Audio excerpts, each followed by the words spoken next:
नमस्कार, मैं हूं संदीप चौधरी। बात बिहार की, उस बिहार की जहां पर पहले चरण के मतदान के लिए नामांकन की प्रक्रिया का आज आखिरी दिन है। अब टिकट बंट गए हैं, सिंबल दे दिया गया है पार्टी का, लेकिन एक नाम इस सूची से नदारद है, गायब है। और ये एक ऐसा नाम है जो पिछले 2 महीने से बिहार की राजनीति में सुर्खियां बटोर रहा था। बिहार की चर्चा होती थी तो गुप्तेश्वर पांडे, जो उस वक्त डीजीपी थे, डायरेक्टर जनरल ऑफ पुलिस थे बिहार के, वो लगातार चर्चा में सुर्खियां बटोर रहे थे। फिर उन्होंने वीआरएस लिया तो कयास ये कि अब वो राजनीति में आएंगे, बाकायदा जेडीयू ज्वाइन भी कर ली। लेकिन आज जो अंतिम दिन है पहले चरण के मतदान के नामांकन का, उनका नाम नहीं है बक्सर में या बक्सर के आसपास की भी कोई सीट में। तो ये सुकेश, क्या खेल हुआ? DGP, director general of police, director general of politics भी कहे जाने लगे थे, हमने भी कहा, पर उनका तो नाम ही नहीं है, पत्ता कट गया। तो राजनीति की विडंबना देखिए।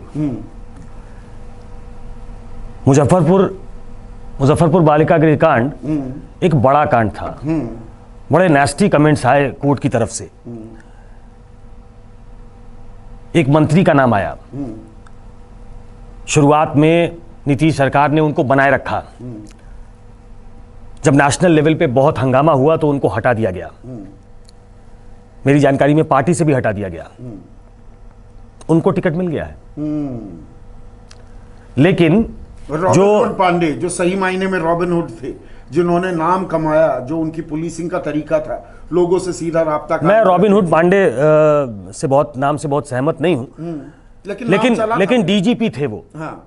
वो एक रिस्पॉन्सिबल पोजीशन पे थे। और मैंने तब भी कहा था कि जिस तरीके से राजनीति में उनकी एंट्री हो रही है उस पे सवाल उठाया जाना चाहिए, सबको उठाना चाहिए।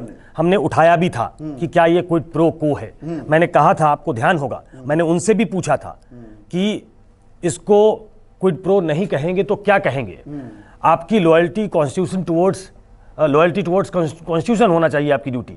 लेकिन ऐसा लग रहा था, जिस पे उनका विरोध था, कि लॉयल्टी टुवर्ड्स कॉन्स्टिट्यूशन नहीं था, लॉयल्टी टुवर्ड्स पर्सनालिटी था, पॉलिटिकल मास्टर्स था। ऐसा लगा कि वो जेडीयू को डिफेंड कर रहे हैं। हाँ। ऐसा लगा वो सरकार को डिफेंड कर रहे हैं। नीतीश कुमार के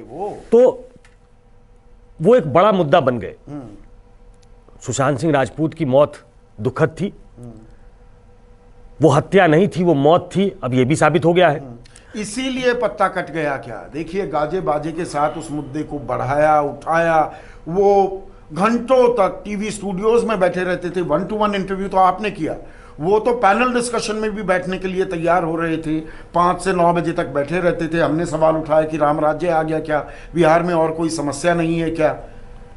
पर वो सुशांत सिंह राजपूत केस में अब एम्स की पोस्टमार्टम रिपोर्ट आना और ये नामांकन प्रक्रिया के दौरान आई कि नहीं, वो दरअसल सुसाइड ही था, तो मुद्दे की हवा निकल गई। तो गुप्तेश्वर पांडे की जरूरत नहीं। वहां से शुरू करता हूं। किसी भी हाई प्रोफाइल केस में अगर डीजीपी बैठ के आपसे बात करता है, वेलकम है, अच्छी बात है। वो स्टेट का मुखिया है पुलिस का, उसे बैठना चाहिए। लेकिन जिस तरीके से वो रनिंग कमेंट्री करने लग गए, वो रिएक्ट करने लग गए, वो पॉलिटिकल बयानबाजी में भी फंस गए, और ऐसा लगा that he is enjoying that. और उसके तुरंत बाद वो नीतीश की प्रशंसा करते हुए जेडीयू में ज्वाइन कर लेते हैं। It was all set. हमारे इंटरव्यू में भी उन्होंने कहा कि तमाम जगह से मांग आ रही है, विधायक बनना मेरी बाईं उंगली का खेल है, ये कोई बड़ी चीज नहीं है मेरे लिए, मैं जब चाहूं तब बन जाऊं। ऐसे में लोगों की उम्मीद थी। पहले खबर ये आई कि हो सकता है कि वो लोकसभा की एक सीट जो खाली हुई है, रिक्त हुई है, हाँ, उस पे चुनाव लड़ेंगे। लेकिन पॉलिटिकल कंपल्सन्स थे, तो वहां से उनका पत्ता कटा। और फिर ये खबर आई कि वो बक्सर से चुनाव लड़ना चाहते हैं, जो उनका गृह क्षेत्र है, जहां वो पैदा हुए। लेकिन टिकट कट गया। ये आप सही कह रहे हैं कि जिस तरीके से सुशांत केस को एक हाइट तक पहुंचा था वो, और ऐसा लग रहा था कि बिहार में सुशांत के इर्द गिर्द चुनाव लड़ा जाएगा। बिहार में बीजेपी ने जो अपने कुछ छोटे छोटे पोस्टर्स निकाले, उसमें सुशांत की फोटो थी। और हम भूलने नहीं देंगे।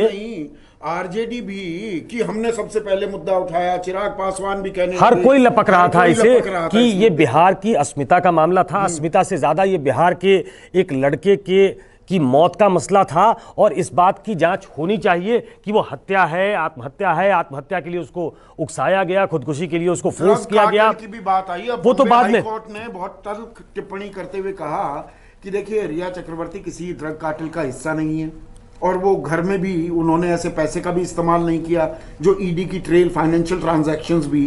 तो रिया चक्रवर्ती जिसके बारे में कहा था इनकी औकात नहीं है मुख्यमंत्री के बारे में कुछ बोलने की, ये गुप्तेश्वर पांडे ने कहा। अब रिया चक्रवर्ती भी जमानत पर बाहर है, तो मतलब ये मुद्दा ठंडे बस्ते में चला गया है, बिहार में राजनीतिक लिहाज। मैंने उस समय भी कहा था कि सुशांत एक बहुत बड़ा पॉलिटिकल इशू बन जाएगा, ऐसा नहीं है, लेकिन जिस तरीके से इसको उछाला गया और उस वेव पे सवार होकर गुप्तेश्वर पांडे वहां पहुंचे थे जहां से वो स्वतः राजनीति में जाने के लिए एलिजिबल हो गए थे, राजनीति में वो जाना चाहते थे, प्रवेश चाहते थे, ये किसी से छिपा हुआ नहीं है। 2009 में उन्होंने इस्तीफा दिया था इंडियन पुलिस सर्विसेज से।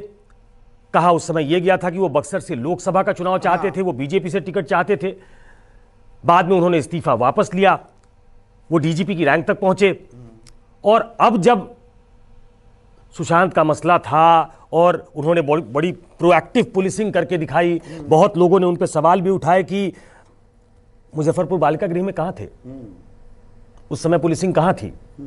ऐसे बहुत सारे मामले हो रहे हैं बिहार में, इसमें इतनी एक्टिव, इसमें बच्चा फरवरी में उसको गिरफ्तार कर लिया गया क्योंकि पिता आरटीआई एक्टिविस्ट थे, उसके पास कट्टे की बरामदगी दिखाई गई, 4 पेपर दिए थे, 1 पेपर नहीं दे पाया, 5 महीने तक वो जेल में बंद रहा, उसको लेकर कोई प्रोएक्टिविटी नहीं दिखी थी। वही मैं कह रहा हूं कि जिस तरीके से वो प्रोएक्टिव हुए थे और इस वेव पे सवार हो गए थे, तो उसमें कोई इफ एंड बट नहीं लग रहा था, लग रहा था कि वो चुनाव मैदान में उतरेंगे।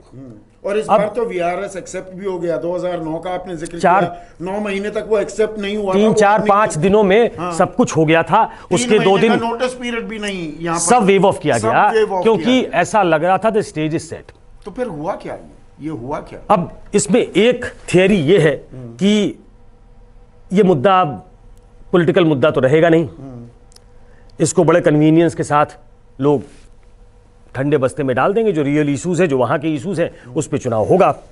दूसरा, बक्सर की सीट जो है वो प्राइमरीली बीजेपी की सीट है और इस बार जो सीटों का बंटवारा हुआ है उसमें दोनों तरफ से टफ स्टैंड था। हम सीटें छोड़ेंगे नहीं छोड़ेंगे, म्यूचुअल अंडरस्टैंडिंग है नहीं है।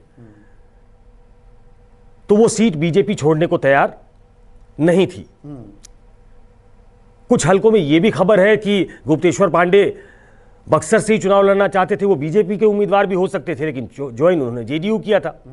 अब आपस में जब पहले से एलजेपी एक धड़ा एनडीए से अलग हो चुका है और एक व्यक्ति जो जेडीयू ज्वाइन कर चुका है वो बीजेपी से चुनाव लड़े, तो फिर से गलत संदेश जाता है कि पोचिंग हो रही है क्या, पोच करके हमारे कैंडिडेट को अपने सिंबल पे लड़ा दिया क्या। यह भी एक इशू हो सकता है, यह भी एक फैक्टर हो सकता है जो इस समय प्ले में आ गया। 2 दिनों से जब से ये चर्चा होने लगी कि शायद उनका टिकट कट जाएगा, वो किसी से बात नहीं कर रहे थे। आज उन्होंने बयान दिया है कि इस बार चुनाव नहीं लड़ूंगा, एनडीए के साथ हूं। वो ब्रेव फेस दिखाने की कोशिश कर रहे हैं। तो जो समाज सेवा के दावे कर रहे थे कि मैं समाज सेवा के लिए आया हूं जी, तो अब समाज सेवा, वो स्वतंत्र देश के स्वतंत्र नागरिक हो गए हैं समाज सेवा करने के लिए। इस समाज सेवा तो आप बिना राजनीति में आए भी कर सकते हैं। वो राजनीति में आना चाहते थे, ये मैं कह सकता हूं। मैं व्यक्तिगत तौर पे उनको जानता हूं। कुछ चीजें उनके अंदर एक पॉलिटिकल जो एक वो नर्चर तो पॉलिटिकल बैकग्राउंड में नहीं हुए हैं, लेकिन उनके अंदर वो पॉलिटिक्स का कीड़ा है। उनका बिहेवियर जो है वो एक पॉलिटिकल व्यक्ति की तरह है। मैंने आपको पहले भी बताया था, फिर से दर्शकों को बता दूं कि मेरे सामने वो मेरे शहर में आईजी थे। एक बार उन्होंने अपने घर पे मुझे बुलाया, मैं अपने शहर में गया था, तो वहां पे वो ऐसे वादी प्रतिवादी से ऐसे बात करके वही चीजों को निपटाना जैसे अधिकतर नेता करते हैं। अब कुछ मायनों में इसको लोग सही भी मानते थे कि आप जब कोर्ट में जाते हैं, मुकदमे में जाते हैं, तो दोनों पक्ष बहुत दिन तक मुकदमे में फंसे रहते हैं। तो उनकी स्टाइल ऑफ फंक्शनिंग में पॉलिटिक्स उसका एक अभिन्न हिस्सा रहा है। ये एक बहुत बड़ा ड्रॉबैक है उनके लिए, सेटबैक है उनके लिए, ड्रॉबैक नहीं सेटबैक है उनके लिए कि वो चुनाव में निपटाते थे, पर यहां लगता है खुद निपट गए फिलहाल के लिए। अभी के लिए अगर देखा जाए तो ये बयान एक ब्रेव फेस दिखाने की कोशिश है गुप्तेश्वर पांडे की तरफ से कि मैं एनडीए के साथ रहूंगा, इस बार चुनाव नहीं लड़ूंगा। ये तमाम चीजें वो कह तो रहे हैं, लेकिन उनका दिल पॉलिटिक्स में रमता है।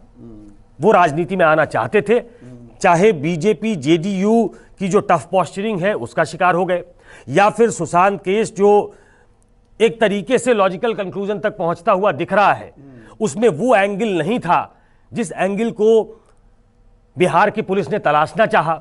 जो पब्लिक सेंटिमेंट जो बिहार का था उससे जुड़ती थी चीजें, करने की कोशिश की गई, हुआ भी, लेकिन अब वो पहली नजर में तो ये विक्ट्री की तरह था। ऐसा लग रहा था कि सीबीआई को जो रिकमेंड किया गया है ये स्ट्राइक डाउन, हाँ विसेन बने, उसको स्ट्राइक डाउन कर देगी सुप्रीम कोर्ट, लेकिन सुप्रीम कोर्ट ने उसको अपहोल्ड किया।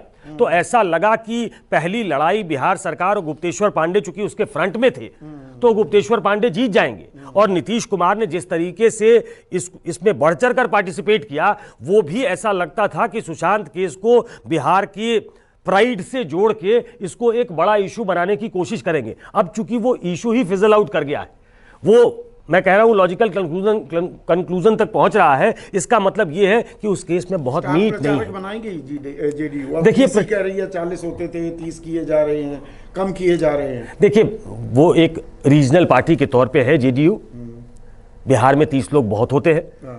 मुझे लगता है कि उनको घुमाने की कोशिश होगी। बहुत जगह उन्होंने पुलिसिंग की है, वो पुलिस की तरह कम, नेता की तरह भाषण ज़्यादा देते हैं। आप उनके सोशल मीडिया अकाउंट पे चले जाएं और दर्शक जाके देख सकते हैं उनका फेसबुक अकाउंट, उनका ट्विटर अकाउंट, उनके बाकी जो सोशल मीडिया पे अकाउंट्स होंगे जिसमें अपने वीडियो वो डालते हैं, और बहुत हद तक वो नेता की तरह दिखते हैं।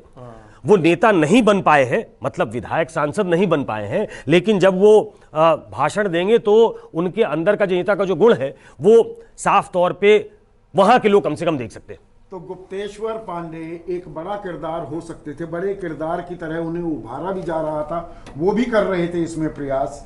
अब उनका टिकट कट गया है, तो एक चेहरा इस चुनाव में अब कम दिखेगा। स्टार प्रचारक बना दें, कितना इस्तेमाल करते हैं वो आने वाले वक्त गवाही देने वाला है, लेकिन फिलहाल के लिए एक दिलचस्प अध्याय जो हो सकता था वो खत्म या उसका पटाक्षेप होता दिख रहा है।